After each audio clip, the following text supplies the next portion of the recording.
আমার ভাই এর আগে টেহা নিচে লাখ লাখ টেহা নিয়া তারা এখন টেহা পয়সার কিছু করতে পারে না, সব টেহা মাইরদের। আমার এলাকাতে প্রায় মানুষের বাক্কা টেকা নিচে গিয়ে 10-12 জনের টেকা হইয়া বিদেশ নেওয়ার কথা হইয়া ওটা ঘরের মানুষের নেওয়ার কথা হইয়া নিচে মানুষের কাছে টেকা আজ পর্যন্ত বিদেশে নিতে পারেন না। আর মানুষের আলি চিটা ফারি ঘরের 8-9 জন মানুষের কাছ থেকে 1,20,00,000 টাকা নিছে আমেরিকা নিব হইয়া। এখন কথা আছিল 2 মাসের বা 3 মাস যাইব, এখন 1 বছর বিগত হয়ে গেছে, কোনো কিছু করতে পারছে না। এখন তারা টেকাও দেন না। কেউরে গেছটাই নিছে 8 লাখ, কেউ গেছটাই 12 লাখ, কেউ গেছটাই 21 লাখ ওলাখান নিছে। তুরা দিছে, কেউরে 1 লাখ দিছে, কেউরে 2 লাখ দিছে, তুরা দিছে দিয়া এখন এরারে কোনো ফাত্তও দেন না। তো শাহিন আহমদ সহ 5 জনের কাছ থেকে নোয়েল আহমদ এবং আরেকজন তাদেরকে যুক্তরাষ্ট্র সহ বিদেশে পাঠানোর ব্যাপারে তাদের কাছ থেকে অনেক টাকা পয়সা হাতিয়ে নিয়েছে, সেটা প্রায় কোটি টাকার উপরে। তো টাকা পয়সা নেওয়ার পরে তাদের বিদেশের ব্যাপারে তাদের কোনো কাজ তো করেই নাই, তাদেরকে 5 জনকে 5টা চেক দিয়েছে। বিভিন্ন সময় তারা যোগাযোগ করেছে, কিন্তু টাকা পয়সার ব্যাপারে তারা কোনো সুরাহা করে নাই। যখন বিদেশের কোনো ব্যবস্থা না হয় তখন তারা যখন টাকা চায় তাদেরকে টাকার জন্য চেক প্রদান করে।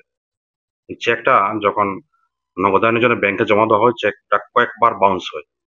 তো বাউন্স হওয়ার পরে আইনি প্রক্রিয়ার অংশ হিসেবে তারা আমাদের সাথে যোগাযোগ করেছে এবং আমরা নোটিশ দাতার পক্ষ থেকে নোটিশ গ্রহীতাকে আমরা লিগেল নোটিশ পাঠিয়েছি এবং লিগেল নোটিশে একটা সময়সীমা আছে, আপনারা জানেন 30 দিন।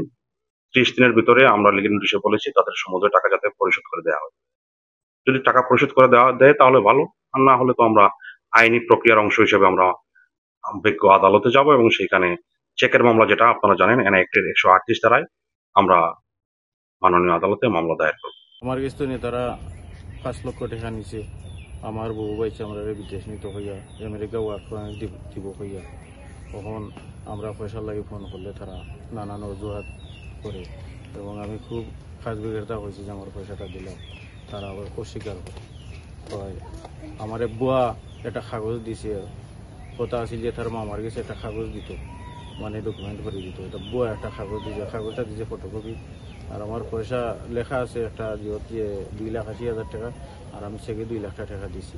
আর আমার আরো 2 ভাই নিছিলাম আর কি, তারা কিছু ফন্ড 30,000 টাকা নিছে, এরপরে তারা বেক করে দিছে যে মাত্রটা তারা মানে বলছে না। আর আমি এই মেটারে আমার বাড়িতে রাখিয়া পড়ালেখা করাইছি, আমি বিশ্বাস করে দিয়েছিলাম। আর তার মায়ে আমার ভাই মানাইছিল, মানে আমার ফ্রেন্ডও বোন আমার নিজের বাড়ির লেখা আগে দেখতাম, কিন্তু যে মেয়েটা এটা করার পরে আমি যে তার লগে যতদিন সময় আলাপটা কাজ করছি, পরে দেখা যায় আমার আরো তারা মানে বালা পান্না আরো মন্দ সন্দ করা আছে।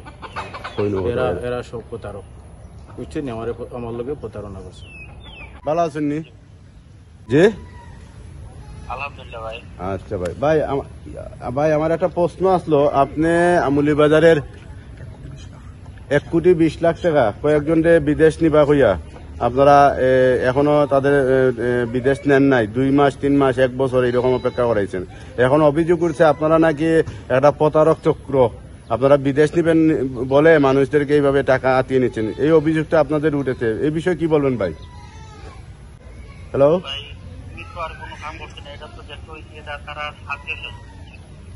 তারা অভিযোগ করছে, এরা তো বাইরে সবাই আত্মীয়-স্বজনেরা। জি, আপনারা তাদেরকে বিদেশ নিচ্ছেন না কেন?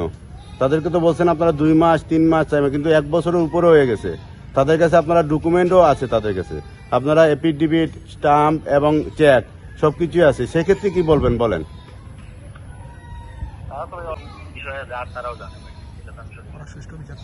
না, আপনারা যখন লোকদেরকে বলছেন বিদেশ নিবেন, তখন আরো কয়েকজন আপনার সাথে আছে, এদের এই যে আপনার একজন ওয়াইফ ফাতেমা, উনি ওনাদের কি লাগে সম্পর্কে? ওই যে আপনি যে আত্মীয় বললেন যাদের কাছ থেকে 21 লাখ 10 লাখ এগুলা নেওয়া হয়েছে, এই বিষয়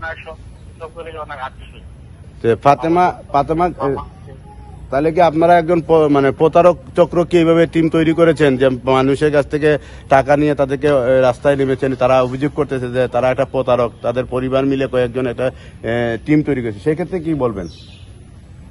আমি বলছি, আমি তো ভাই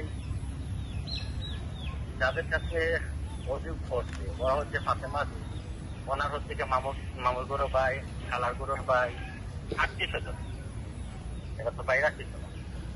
এখন যেটা শুনতেছি ফাতেমা নাকি দেশ থেকে চলে যাওয়ার খুব চেষ্টা করতেছে, সেই ক্ষেত্রে কি বলবেন?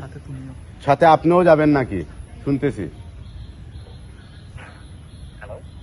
আমরা শুনতেছি যে ফাতেমা এবং আপনি সহ দেশ থেকে পালিয়ে যাওয়ার জন্য খুব চেষ্টা করতেছেন, সেটা কি সঠিক? পালিয়ে যাবে কেন? কাজ করতে একটা না হবে কেন পালিয়ে যাবে? তো কি কাজ কি করেছে আমাকে বলেন, উল্লেখ করে বলেন। 1 বছর হয়ে গেছে, কি কাজ হয়েছে বলেন তো? কাউকে নিতে পারছেন? এদের মধ্যে একজনকে কেউ বিদেশ নিতে পারছেন? এদের ভাই অনেক কাগজ এখনো আসে নাই, ওদেরকে বলা হয়েছে অনেক ডকুমেন্টস দেওয়ার জন্য, ওরা ডকুমেন্টস তো দিচ্ছে না। বা তাদেরকে মেডিকেল চেক আপ বা এমবিসিতে নিতে পারছেন? মেডিকেল তো ওদের তো মোটামুটি সবারই মেডিকেল দিয়েছে।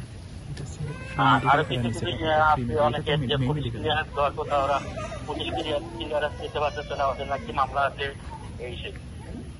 আর তাদেরকে কি এমবিসিতে নিতে পারছেন পরীক্ষা করার জন্য? এমবিসিতে নিতে পারছেন? তাদেরকে এমবিসিতে নিতে পারছেন? সব ডকুমেন্টস যদি না দেয় তাহলে কি এমবিসিতে নেওয়া যাবে? তাহলে আপনারা কেন এত 1 বছর ধরে তাদের টাকা রাখলেন? যদি তাদের কোনো ডকুমেন্টই না থাকে তাহলে তো আপনি তাদের টাকা ব্যাক করে দিতেন।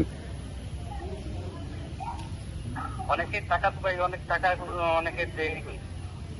আমার উত্তরটা ক্লিয়ার হয় নাই ভাই। আমি বলেছি আমার যদি পরীক্ষায় ফার্স্ট না হয় তাহলে তো আমি এখানে যাব না। তারা যখন ফেল হয়েছে তখন তাদের টাকা ব্যাক করে দেন না কেন? 1 মাস 1 বছর হয়ে গেল কেন? 2 মাস ভিতরে আপনারা বললেন সবাইকে নিতে পারবেন। ওদের ভাই সব কিছু ডকুমেন্টস আছে, বুঝছেন? আচ্ছা, আপনাদের লেনদেন কি ব্যাংকে না নগদ? হ্যাঁ হ্যাঁ, ব্যাংকের মাধ্যমে হয়েছে, সব কিছু ডকুমেন্টস আছে ব্যাংকের মাধ্যমে। অনেক টাকা দেওয়া হয়েছে, তাও ডকুমেন্টস আছে। আচ্ছা ঠিক আছে ভাই, আমরা আপনার মতন নিউজ করতেছি, আপনার বক্তব্য নিলাম। আপনার পুরো নামটা ভাই? কবির আহমেদ। আপনার ওয়াইফের নাম? ফাতেমা। নয়েল কি আপনার লাগে? মুলিবাজারে তাদের পাশে বাড়ি নয়েল। নয়েল কি লাগে? হ্যালো নয়েল, নয়েল ভাই আপনার কি হয়? উনিও তো নাই, উনার বাড়িতে গেলাম, উনিও পলাতক রয়েছেন।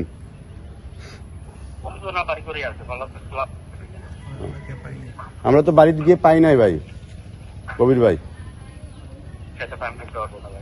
আচ্ছা ঠিক আছে, ওকে ভালো থাকেন। ওকে ভাই ভালো থাকেন।